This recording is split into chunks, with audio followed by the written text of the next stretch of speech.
what's up everybody? It's George here and we're back with another video. Now today's video is the first video in the Trex 500E electronics and setup series. If you recall, Bobby Lightning bought the Trex 500E last year and just didn't have time to finish it up. I volunteered to do the build and I shot a video series on it. If you watched the series, everything went together exactly the way it should. I had no problems and I'm very happy with the way the build turned out. Now it's time to turn our attention to installing the electronics, programming the electronics, and setting up the helicopter and getting it all ready for its maiden flight. The very first thing that we need to do is do some soldering, so let's go ahead, head over to the bench and get to work. Okay, we're ready to move on with the first part of the electronic setup, and that's going to be soldering the connector onto the ESC. Before we begin, let me apologize for the air conditioning running in the background. It is a little warm here in Northeast Ohio. Now Bobby Lightning has chose to use Dean connectors for his connector, and let's go ahead and take a look at my setup real quick. First, if you notice, I have two soldering irons. I'm using the digital soldering station for doing all of my soldering, and I'm using this low power 25 watt pencil for shrinking the heat wrap after I'm done and I want to protect the wires. Next, I have my custom jig the guys at work made up for me in the machine shop. I can pretty much solder any connector with this great little tool. I have my helping hands, another great tool when you're soldering. I strongly recommend something like it. Take a look at my parts layout. First, I have some 6040 rosin core solder. I have the ESC ready to go, and the leads are already tinned. I have my Dean connectors, and I have something pretty cool here. It's called a Dean's cup. What this does is there's a cup on one end that you solder the wire into, and a fork on the other end that you solder onto the Dean's connector. Makes for a real easy solder job and a very good connection. I also have some shrink wrap tubing ready to go on, so why don't we go ahead, put the camera on the tripod, and begin soldering. Okay, we're all ready to start soldering.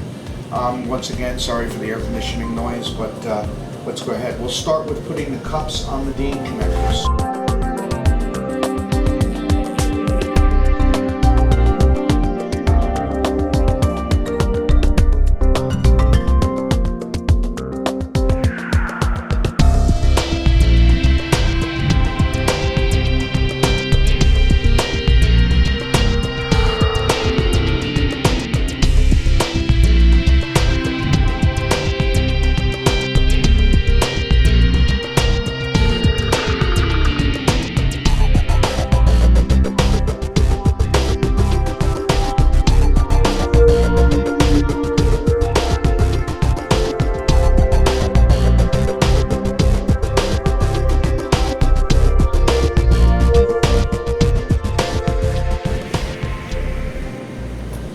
Okay, there you have it.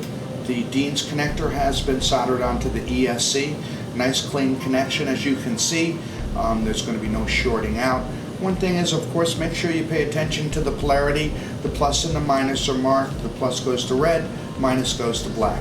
So now that we've got the ESC done, we're ready to continue on with the electronic setup. Why don't we go ahead and do that? Okay, the next thing in the setup is to install the electronics and run the cabling. I've already done that and I'll show you where I installed it, but first let's talk about a couple things. Before I installed anything, I set up the ESC and the receiver on the bench and I bound it to my radio. Then I made sure that my motor was rotating in the correct direction. If it wasn't, I would have simply reversed 2 of the 3 motor leads and that would have taken care of it. The next thing I did was to install the ESC, and I installed the ESC underneath the battery tray. I didn't use any Velcro or sticky tape. It's really not necessary, and I didn't want to impede the heat flow on those heat sinks that are on there. I simply use a zip tie. It's holding it in there very firm, and it's in real tight. I did have to extend the battery lead to make it long enough to reach the battery, but that's the only mod that I had to make.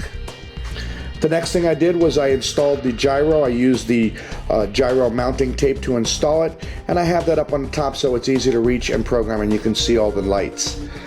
The next thing I did was to install the receiver. I installed the receiver on the bottom tray, and there's enough wire that I can take out the 2 bolts on the one side, flip the tray down, and I can easily get to all the wires should I have to do any maintenance on it.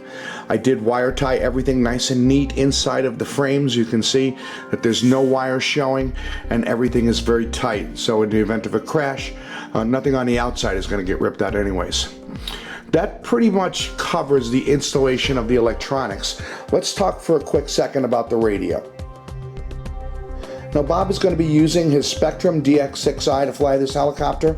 I've used the DX6i and it's a great radio. I never had any problems with it, and I'm sure it's going to work fine for Bob. I went ahead and set up a blank model, named it Trex 500, gave it a generic helicopter setup, CPPM mixing, standard curves, nothing out of the ordinary, just a basic setup to get the helicopter in the air. Bob can go ahead and tweak it out when he's ready.